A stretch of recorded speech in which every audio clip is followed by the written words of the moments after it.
কৃতজ্ঞ এবং আপনাদেরকে ঢাকা মহানগর উত্তর ছাত্র দলের প্রতিনিধি হিসেবে আপনাদেরকে বলে যাচ্ছি, আমাদের দেশ নায়ক জনাব তারেক রহমান, তৃণমূলের নেতা জনাব তারেক রহমান বলেছিলেন মিছিলে থাকা শেষ নেতা কর্মীরাও আগামী দিনে নেতৃত্বের পরিচয় পাবে।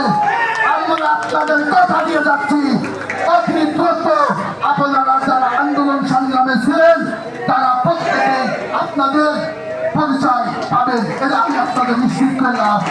তবে অবশ্যই আগামী নেতৃত্ব আপনাদের ভাবিদের নেতৃত্ব, আগামী নেতৃত্ব হবে সৃজনশীল নেতৃত্ব, আগামী নেতৃত্ব যারা রাজপথে ছিলেন, রাজপথে থেকে দীর্ঘ 17 বছর আন্দোলন সংগ্রামের মাধ্যমে এই ফ্যাসিস্টকে এই দেশ থেকে পালিয়ে যেতে বাধ্য করেছে, তাদের নেতৃত্ব। সংগ্রামী সাহায্য বন্ধু আমার, দেশ আপনাদের প্রতি একটা অনুরোধ, প্রিয় নেতৃবৃন্দ, 98 নম্বর ওয়ার্ড ছাত্র দলের প্রিয় নেতৃবৃন্দ, আপনারা খুব মনোযোগ সহকারে কথাটি শুনবেন।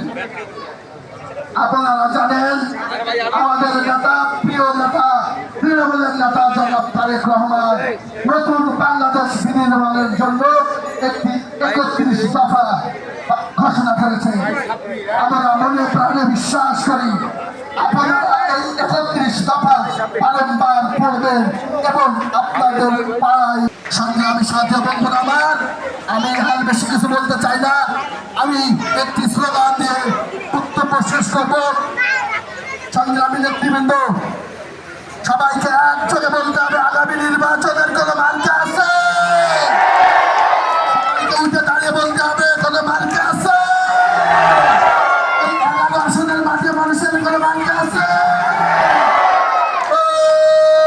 সেই মার্কা সবাই বলো, বলতে হবে আগামীতে, সবাই বলে আরো চলে, সবাই বলো উন্নয়নের মার্কা, গণতন্ত্রের মার্কা, জনসাধারণের মার্কা, রামপুরার মার্কা, খালেদা জিয়ার মার্কা, তারেক জিয়ার মার্কা,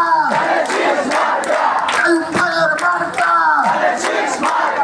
সংগ্রামী নেতৃবৃন্দ, কোন নেত্রী আছে? কোন নেতা আছে? সেই নেতা তারেক রহমানের প্রিয় দেশে। ধন্যবাদ সবাইকে।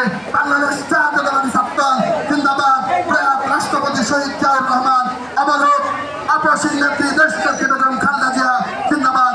তৃণমূলের নেতা জনাব তারেক রহমান ফিরে দেশে আসবে, ফিরে বাংলাদেশে। ধন্যবাদ সবাই।